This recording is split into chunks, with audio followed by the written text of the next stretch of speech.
very lucky person to be first generation son of immigrants. So you're probably a child of immigrants. You might have been immigrants yourself. So it is with great pleasure that you see a success story of an immigrant, child of an immigrant, who came to America. And when I was a child, and many of you know about my Jewish heritage, but everybody in America has Christmas. But we were so poor when I was a child that we couldn't buy a Christmas tree. So they had a standing lamp. So we got things at Woolworths to hang. I don't think we could even have bows, but the little things we had to hang on. So I grew up like that. And my father was a trade unionist. He was a left-wing trade unionist. He organized the workers.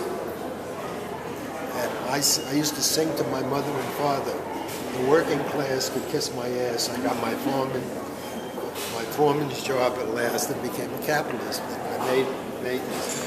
All you have an education now, and all of you are going to either be in business, you're going to work for the banks, you're going to be doctors, dentists, right? You're going, now that you won this writing contest, you're going to be on a fast track to success. And you all know it. That's why you go into college. You're all freshmen? All freshmen. Okay. Now, what I do for the writing, for the union, is for the last 8 or 10 years, I have a writing contest. And the union has 30,000 members. And everybody is immigrants. All the children except one are immigrants. You saw in my newsletter, my immigrants. All of them are immigrants. Now they're from Bangladesh. They were from India. They were from Russia. They're all coming as immigrants to America. And they're all going to the best schools in the city, in New Jersey. Stuyvesant, Bronx Science, all public schools. And they're the children of workers, the maids, the person washing the dishes, the person at the front desk. And they win this writing contest, and half the kids that win the writing contest also get a scholarship from the union. And then I get my picture taken every year with the kids. They're lined up, all the kids. And the parents are coming in with these little cameras like this and taking my picture with the son and daughter. And I have my arms around them. And it gives me such pleasure in life to give back. Now all of you are learning about how to learn education, math, science, English, and you're going to the best public school, university in the world, which is very important because this is public education. This is for poor kids, for immigrant kids. And they have 260,000 children in this school. And if you want to know about my background, can you remember my name, Donald Rubin? Look on CUNY television. Just Google CUNY television. And I talk about my immigrant parents. A lot of these stories. And they talk about me working when I got out of college as a longshoreman. You know what a longshoreman is? Emptying ships in the New York dock. Did you ever see the movie On the Waterfront? Marlon Brando? Marlon Brando. Yeah, I have. If you see my picture from 1958 when I was a longshoreman, I looked like Marlon Brando. Absolutely. And when we built this building, it took 6 years of construction. We had a party here for the construction workers, the plumbers, the electricians, the polishers on the floor. And I invited them to a party on the second floor. We threw a big wine and cheese party for them. And they were reluctant to come because they were in working clothes. They had to come after their shift to the second floor. I took a picture. I had a Coast Guard pass, local, I think 1814 of the ILA, International Longshoremen. And I hung up in this in this construction site, a picture of me as a longshoreman.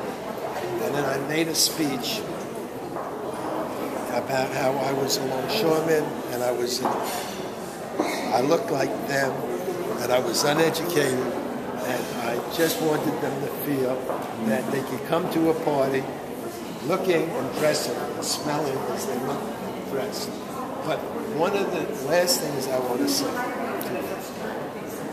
is I want you to, one thing of my example that I want you to follow is after you get the education, always think about helping your sister and brother. Helping your sister and brother. God had two children, Cain and Abel, in the Christian and Jewish religion, and in the Muslim religion. One God. And one son, Cain killed Abel, right? And when God said, "Where is your brother?" And in a very snotty answer, he said, "Am I my brother's keeper?" And I want to say in life, go through life, always thinking your brother and sisters, grandparents, brothers and sisters, and all your life get into philanthropy, volunteer. We have volunteers. We have 190 volunteers at the museum. Become volunteer at Baruch. And you're all in Baruch? You're all in Baruch. And the art show in the Miskin Gallery is art that we curated. Rachel, who works for me, curated. And I will wager a bet that more people have come to see this show at the Michigan Gallery than any show in the Michigan Gallery. You know the English word moribund? That gallery was moribund, which means dead. Nobody went in there. There were a bunch of bureaucrat librarians sitting there doing nothing. Nobody was going into it. But it has energy, parties, vibrance, right? You feel the cube. You're only two different artists, right? Okay? It's really quite an incredible presentation of art by two very different art styles. And one of the artists, the woman who actually did the very large paintings when you come in to look at it, was here a week ago and actually did a panel discussion with the curator from the Havana Museum of Art. And it was breathtaking hearing her talk about the social commentary and the stories that are in each of these paintings, the conflict and the struggles that are going on in Cuba that she's captured. There was a great PBS special on the conflict between black and white. Black and white, gays, non-gays, I mean, the whole... Remember, we, black, white, Arab, Muslim, Jew, we're all our brothers. No matter where we come, Chinese, every ethnic group, we are our brothers. We have to have compassion and love for each other. But that doesn't mean you have to take any shit from anybody. If somebody abuses you, fight back. If somebody needs help, reach out your hand. Okay? Okay? We make a pledge to do all these things we talked about? Okay. Okay. That was, yeah.